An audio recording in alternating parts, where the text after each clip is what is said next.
Great.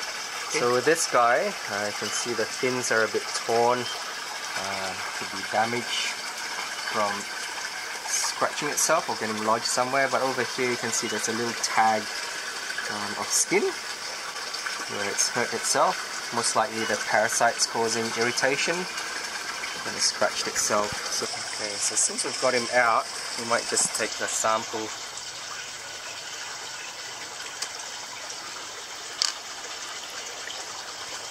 Just straight from the area. Pull off the tag. So that scale would be quite necrotic on the edges, and bacteria can start eating away and it makes it hard for it to heal.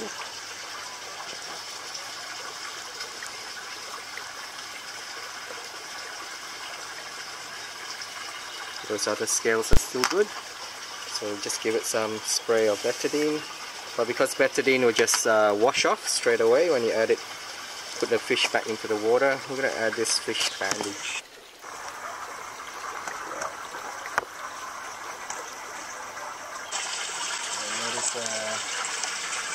Betadine still stays on the skin. Here's the scale that we took off the fish. You can see there's a bacterial erosion away at that corner, and in time, because it was flapping around, the blood can't deliver white blood cells to fight the bacteria. The bacteria is going to gain hold of that area, and slowly it's going to start creeping in and taking over and start eating into the flesh of the fish. So it's a good thing to remove things like this and just give it some topical antiseptic. That's all you need. You don't need to go with systemic antibacterials unless they're septicemic. So this is just a superficial wound. Okay, so what we've got here, we've got I think it's a Becco. I might be incorrect, but this is what I think, black and white fish, a bit like a Dalmatian. You can see on the left side here of the flank, it's got some redness on the body. This redness could be bacterial infection setting in, or it could be because some sorts of parasites are causing irritation. So you're just going to take a gill biopsy and skin mucus scrape from this guy, and then we'll have a look.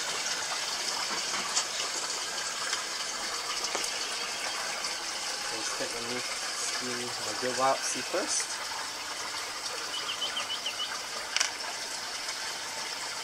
And skin mucus scrape. And then we'll release the fish.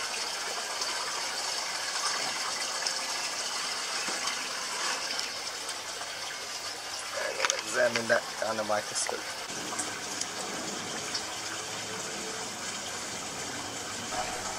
So here we're examining the skin mucus scrape at 400 times magnification.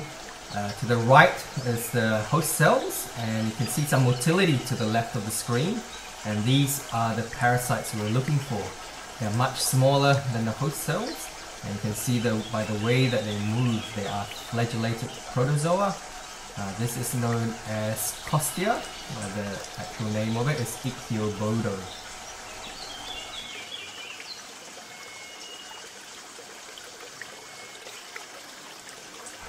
So we're examining another section of the skin mucus scrape, and here we can see fluke. The eye spots tell you that it's actually a gill fluke, and finding gill flukes on the skin is not uncommon, and it suggests that there's such high numbers of flukes affecting the gills that they are now also present on the skin. So what we found is some gill flukes and also some Ichthyobodo. Old name was Costia, which is also called winter disease. So to battle that with the two different parasites and possible septicemia, we're going to first start with formalin treatment. This will get rid of your Ichthyobodo and have some effect on your gill flukes as well. The water temperature is about 19 degrees, so in a week's time we're going to start with targeting the gill flukes. So what we're going to do with that is we're going to use trichlorophon. The pH in this tank is only 6.5 to 7, so that's going to make it very effective for the trichlorophon to have effect on the dactyl gyre. So we're going to do it every week with a 30% water change prior to each treatment. So the trichlorophon here, we're using it at 1 milligram per liter, and with 3 treatments because the egg stage is resistant to any sort of treatment. And with some fish showing some fin erosion, rot, and also skin congestion on the skin and things like that, that's a sign that septicemia is setting in, and maybe superficial bacterial infection as well. Possibly because the fish have been scraping themselves, the external trauma gives an avenue or portals of entry for bacteria. So what we're going to do is in food, we've measured 2 weeks worth of food here. So that's 1 kilogram of food, to which we're going to add some trimethoprim sulfonamide at 60 milligrams per kilogram of food, and as well we've added vitamin C at about 700 milligrams per kilogram of food. So we're just going to show you how we mix up the medicine to make medicated food.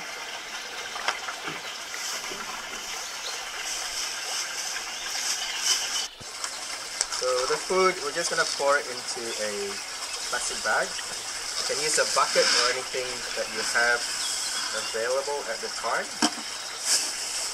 And to that, you're just going to add your powdered medication. It's got vitamin C as well as the trimethoprim sulfonamide. And we'll just make sure that we close that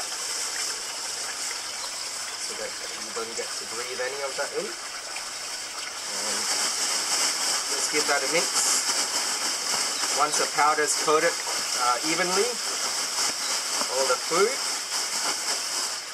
you can then add some vegetable oils. You can use olive oil or vegetable oil, or fish oil for that matter. You can see the powder has sort of coated the pellets evenly. And we'll probably use 1 to 2 capsules of oil. And before that sets in too quickly or absorb any particular pellets, again, just give that a quick mix.